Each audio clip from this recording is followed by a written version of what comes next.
One more letter, Miss Rogers, and then you may go home. Thank you, Mr. Kegg. I'm in no hurry. We've had a long day. This will be the last. Telegram to Captain J.K. Hutchison, South Wind Lodge, La Rosa Key. There's a box number here. You can take it off this envelope. Yes, sir. Dear Ken, thanks for letting me know the tarpon are going wild off the coast. Leaving tonight. Plan to join you day after tomorrow. Best regards, Jonathan. I guess that cleans up the desk. I can't think of anything else. You'll know where to reach me. I just hope you can get away this time. So do I. This will be the fourth try. Every time I plan a fishing trip, somebody murders somebody. That's the way with the city, trouble all around us. It won't be like this on a peaceful island in the Caribbean. I hope you're right. But I've found that murder isn't very careful about picking a place to happen. As you've heard me say, you never know when you may be called upon to testify to an act of violence in which you have become involved quite innocently. Even now, on one of those peaceful islands in the Caribbean, there may be a crime in the making.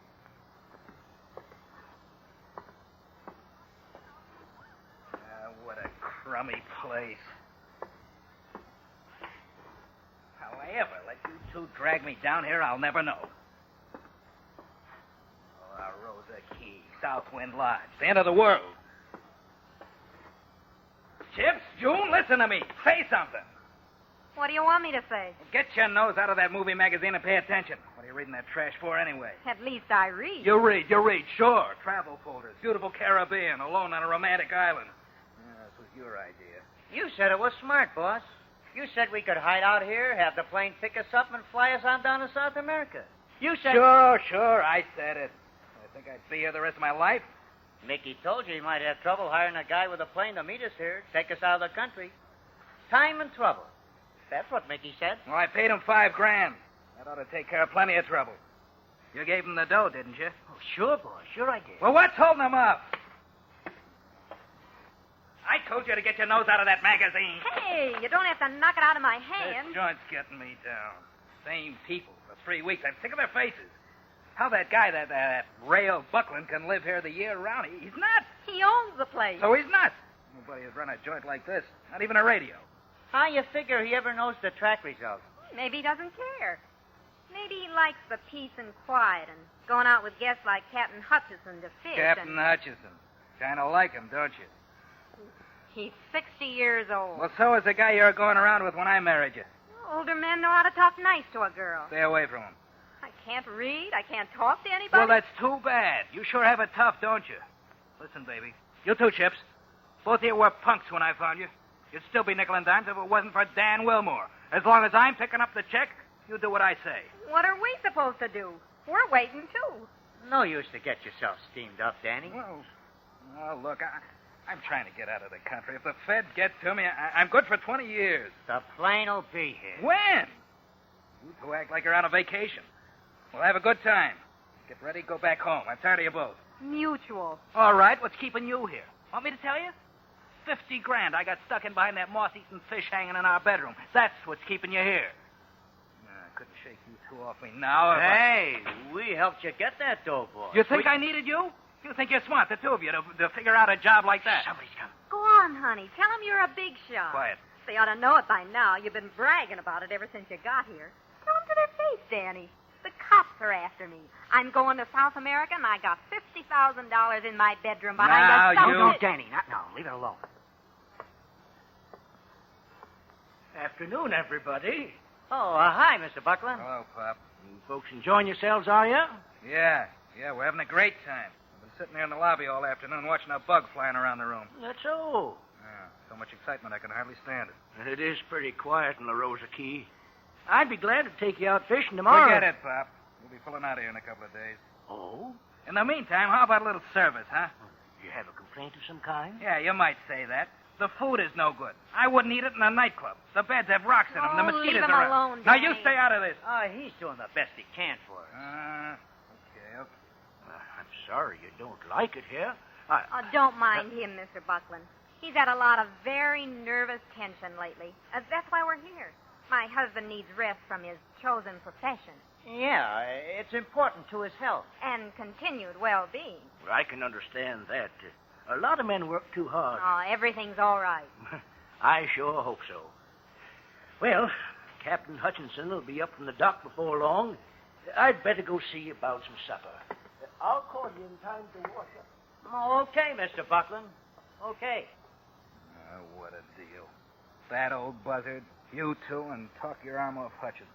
You, forgot to tell him about your money. Forget it, will you? Well, I didn't bring it up. You did. You've been shouting about it ever since we got here. Here, read your magazine. Maybe you'll keep your mouth shut.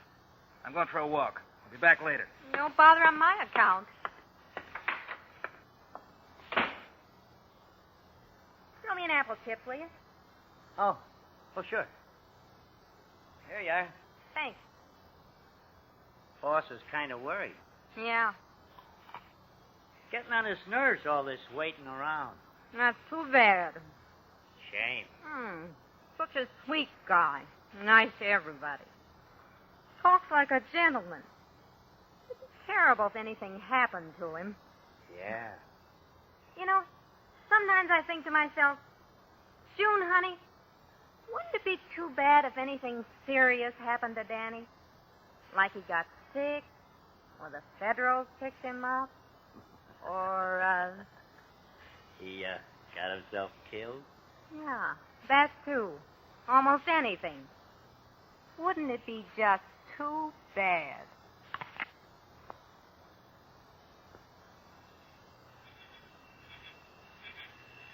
Captain? Yes? Captain Hutchinson. Who is it? It's me, Captain. Rail Buckland. Well, fine. Say, I want to tell you that was a good supper we had tonight. I feel comfortable and very well fed. Well, I'm glad you liked it. Captain, would you mind keeping your voice down? They're right inside. They might hear us from the porch here. You mean the other guests, the Wilmores and their friend? I want to talk to you about them. You haven't paid much attention to them, have you? Well, try to be friendly. Mrs. Wilmore's been cordial, but the men don't seem to want my company. And they don't like me either. To my way of thinking, people that don't like other people are usually trying to hide something. You think they're... I come in and out the door locked. I hear a lot more than my guests think I do. I imagine you do. A couple of times I've heard them fighting among themselves. They're fugitive criminals, Captain. Now, Buckland, your imagination I is heard them. Wilmore, he's the boss, and the other one helps him. They're waiting here for somebody to pick them up and take them to South America. I think the police are after the whole crew. If that's true, we'd better... Of course, we're 8 miles from the mainland, but they should be reported. That's why I'm talking to you now. You'd be curious if I tried to leave the island tonight. They don't think you suspect, do they? I wouldn't like to take a chance. Can't blame you. Tomorrow morning, we'll put out at dawn and act like we're going after Tarpoon. And when we get out of sight, we'll head for town and come back with some other men. Tomorrow morning. That's soon enough, if we act natural and don't let on we know who they are. I suppose you're right. I'm going to bed early like I always do. I was going to sit up and read until midnight anyway. That's the idea, Captain. We go right on like we don't suspect a thing. Then tomorrow, we'll have the police over here and catch all 3 of them. I'm going up to the resort, Mr. Swenson. I'll be back in a few minutes. I'll wait here for you, ma'am. Yes, Mr. Swenson, please do.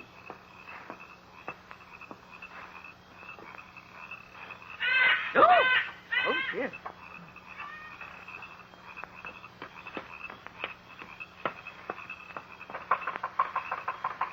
Hello? Hello? Yoo-hoo! Just a minute. Good evening. How do you do? I heard the boat, but I thought it went on by. Well, I had my guide tie up at your dock. I hope you don't mind. Not at all. I realize it is quite Glad late, to but... see you. Come right in. Well, we were passing, and I saw the light, and I hoped you wouldn't be disturbed. I was just reading. My name's Captain Hutchinson. I'm one of the guests at Southwind Resort. Oh, one of the guests? Well, I suppose you'll do, but, What did you have in mind? well, I suppose you can tell me what I want to know. Glad to be of service. Have a chair, Mrs.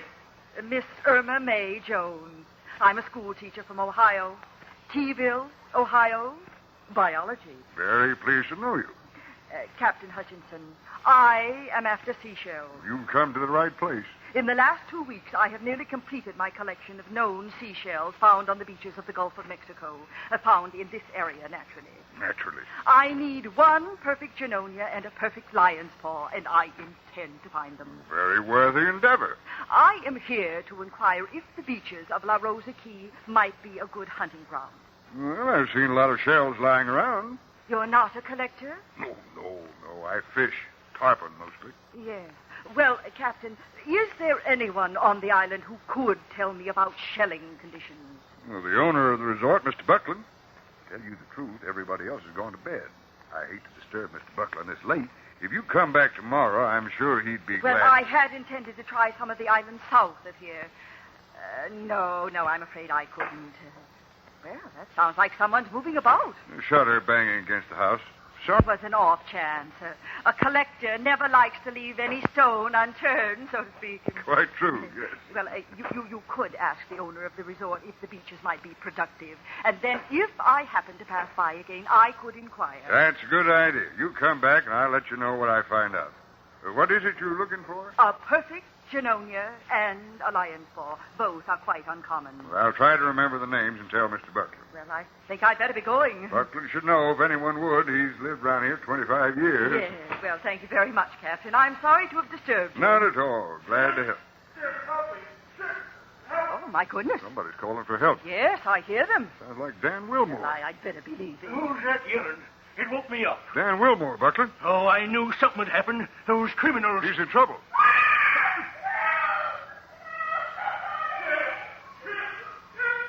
That's the boss. Come on. He's calling for you, Chip. Yeah, I heard him. Man might have the decency to wear more than shorts. I've seen enough.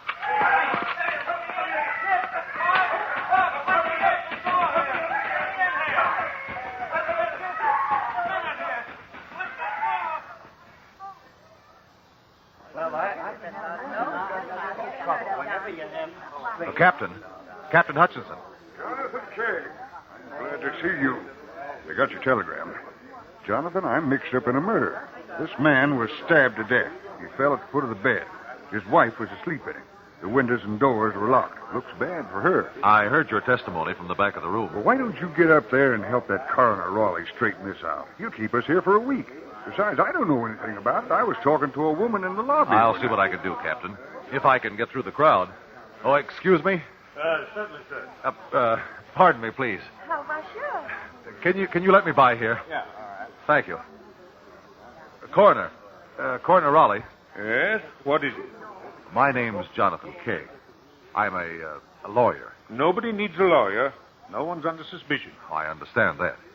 You see, sir, I often have the privilege of serving as an amicus curiae. Oh, yes. Yes, I've... Serving only the court. Seeking the truth is my sole interest. Oh, yes, I've heard of you. Glad to have you, Mr. Kay. Ladies and gentlemen, an amicus curiae is a friend of the court. He does not represent anyone involved in the crime. He's not paid either. And Mr. Kay uses his expert ability to cross-examine witnesses to discover the truth. Mr. Kay, call anyone you want to. I've been talking to Rail Buckland here. I'd like to ask him a few questions. Mr. Buckland, where were you when Daniel Wilmore called for help? I just told the coroner. Please answer my question. Well, I was in bed, half asleep. It was hot, and I'd been up to get some water out of the pitcher. When I heard the yelling, I put on a bathrobe and ran to the room. We broke down the door. Where did you find the body? A few feet inside the door. Where was Mrs. Wilmore? Sitting up in bed screaming her head off. Where was the murder weapon? Well, right at the foot of the bed. The knife was a good 10 feet from Wilmore's body. Who found the knife? We all noticed it at once, I guess. Did you ever hear Mrs. Wilmore argue with her husband? They argued quite a bit. Was Wilmore friendly with Chips Lardard? All three of them fought like tomcats. That's how I knew they was criminals. Heard them yelling at each other about going to South America to get away from the law. Why didn't you report this to the police? I was going to take my boat into the mainland the next morning. I just didn't like them. They were mean. He was the worst. Talked rough, ordered me around, wanted extra attention. They were a bad lot, and I didn't want them hanging around. Did you tell Wilmore you were going to report him to the authorities? Oh, of course I didn't. I'd have been the dead one if I had. Mr. Buckland, why did you say you broke down the door? Well, sir, we had to break down the door to get in. Like I said, it was locked inside, and we checked all the windows, and they're locked from the inside, too. Thank you, Mr. Buckland. I would like to call Chips Larnard. Mr. Larnard, do you agree that the murder room was locked from the inside? Yeah, Mrs. Wilmore and her husband, Danny, were alone in the room? that's right. Why would Mr. Wilmore lock the windows and the door? Maybe he wanted to be alone. Answer my question, please. He was carrying a lot of money. $50,000. What was your connection with Mr. Wilmore? I was supposed to keep him from getting killed. Danny Wilmore was a swindler, a gambler, a racketeer. And the money was the proceeds from his, activities? That's right. Where is that money now? I sure wish I knew. Why? Well, you couldn't have made it without me. Where were you when Wilmore called for help? In bed, asleep. I woke up. I ran down the hall and helped Buckland and the captain bust down the door. Did you have a gun? I didn't even put on my pants. What were you wearing? A pair of shorts. Can't expect a guy to sleep in a fur coat on such a hot night. You were Wilmore's bodyguard. You heard him shout for help, yet you didn't even take time to pick up your gun? I can do all right with my bare hands. Did you get along with Wilmore? I worked for him, that's all. Did Mrs. Wilmore work for her husband? Yeah. Yeah, and the evening before, they had a scrap. Afterwards, she told me it'd be a shame if Danny got killed or something. The way she said it, she wished he would. That will be all. Mrs. Wilmore, please take the stand. Mrs. Wilmore, did you kill your husband? No. No, sir. Do you know who did? I don't have any evidence, but We I know... need facts, not opinions. Why was your husband killed? His money. We hid it behind a stuffed fish on the bedroom wall. Whoever killed him took the money. Mr. Larnard says you expressed the feeling that you wished he was dead. I said what he told you, but I didn't mean it, honest. I don't know anything about who killed Danny. When I woke up, he was standing at the foot of the bed just yelling, and then he fell. Are you trying to make this coroner's jury believe you slept peacefully while someone entered the room, killed your husband, took his money, and escaped through a locked door or window? I don't know what happened. I didn't kill him. Mrs. Wilmore, did you dream at all during the night? Yes. Yes, I did. Why? Can you recall the dream? Well, it was a nightmare. There were guns going off, and I was trying to hide. I was scared. Coroner Raleigh, I wish to point out that one sound may stimulate a dream. The nature of the sound may not be interpreted accurately. It may be confused in the dreamer's subconscious mind. This is an established scientific fact. It's possible that Mrs. Wilmore actually heard a sound, like a shot being fired while the murder was taking place. Mr. Kaeg, Yes? could I ask a question? Go on. I've been around tough guys a long time. I've been around when people got killed and when people were planning to kill people. I read detective stories and I go to the movies. Now, maybe I don't act very smart, but with what I know, first and second hand... Is this your question? With what I know, would I kill my husband in a locked room with nobody else around to get blamed for it? Tell me, could anybody think I'm that dumb? Not unless they thought you were very clever, Mrs. Wilmore. Coroner Raleigh, I would like to request a recess until day after tomorrow. I wish to locate an innocent bystander, a person completely unaware of what took place that night, yet might have been close enough to help us learn the truth. All right, Mr. Kaeg. Until I call you together again to continue the inquest, this jury is excused.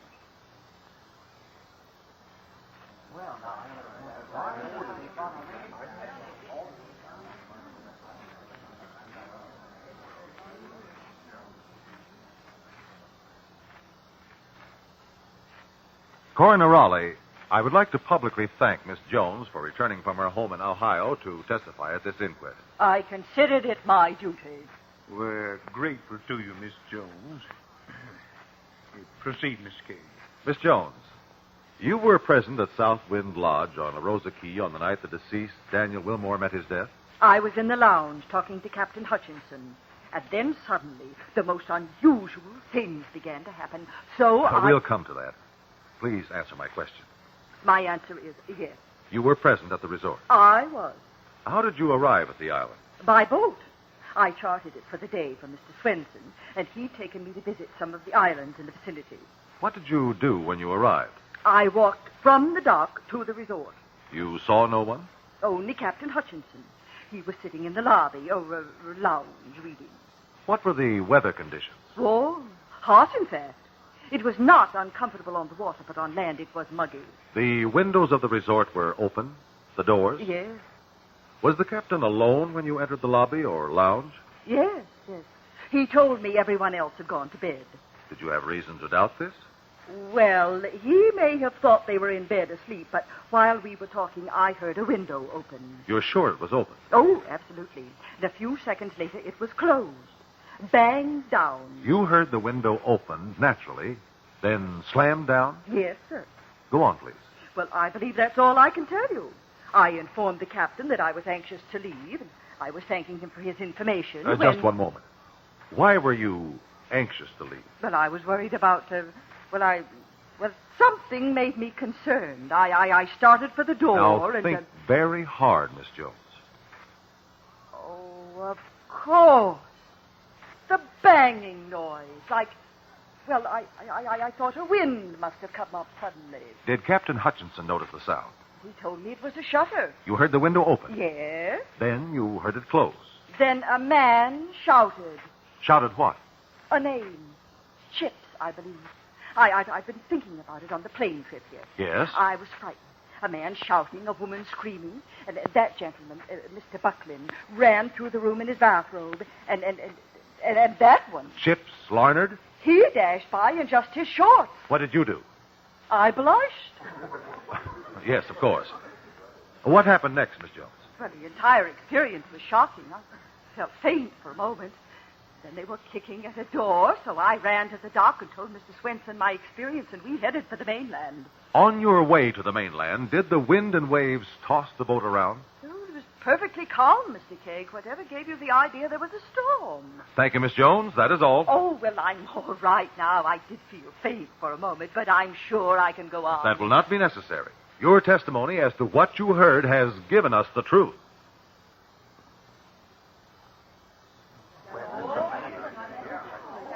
Quiet, please. Quiet, everyone. Please, quiet. Coroner Raleigh, you are a physician, are you not? I am. As a doctor, do you believe it is possible for a man fatally stabbed to close a window, lock it, and walk 10 feet or more before he fell? Possible, but That is the answer to the locked room. Daniel Wilmore was stabbed by someone outside the window. He pulled away, leaving the knife in the murderer's hand. To keep from being struck again, he slammed the window down, threw the lock, and staggered toward the door, shouting for his friend and bodyguard, Chips Larnard. Don't try to hang this on me. I didn't do it. Here's a gun. careful now, everyone. All of you Careful. stay where you are. Careful, everyone. Careful. Larnard, don't be a fool. Don't move, Keg. You're not going to frame me. I'm getting out of here. Drop that gun. Drop it or I'll come get it. I'm warning you, Keg. The testimony of the innocent bystander can be interpreted in only one way. Stand still, Larnard. Daniel Wilmore's killer hid outside the bedroom. He was there when Miss Jones walked up to the house. He planned to enter and take the money, but the window was locked. Keep walking and I'll shoot. The killer attracted his victim by banging the shutter against the house. Miss Jones heard that sound. The sound that awakened Wilmore made him go to the window and open it to fasten the shutter. If you're saying that was me, I'll... The killer struck, but the window was slammed and locked in his face. He ran inside, helped break down the door, and dropped the knife at the foot of the bed. I was wearing shorts. I couldn't have carried a knife or they'd have seen it. Keg, I didn't kill Danny. I know you didn't. Give me your gun. Okay. Coroner Raleigh, who could have hidden outside the window without being seen? Who could have carried a blood-stained knife without it being noticed? Well, I don't... A man who was wearing a black bathrobe, maybe? I own the place. I don't need to kill and steal. Maybe you're tired of taking orders, cooking meals, carrying suitcases. Nobody will believe that. You wanted the money and you have it. You returned after the murder, before the police searched. You removed $50,000 from behind He took that money from honest men. Men like me. He was a no-good criminal. I have more right to it than... Yes, Rail Buckland. You killed Danny Wilmore. Coroner Raleigh, thanks to the testimony of a completely innocent bystander, Miss Irma Mae Jones, we have learned the murderer of Daniel Wilmore. You did it, Mr. Kegg. Solved a murder by questioning an innocent bystander. The honest people of the county thank you. Coroner Raleigh, our system of justice is based on the ability of witnesses to testify accurately.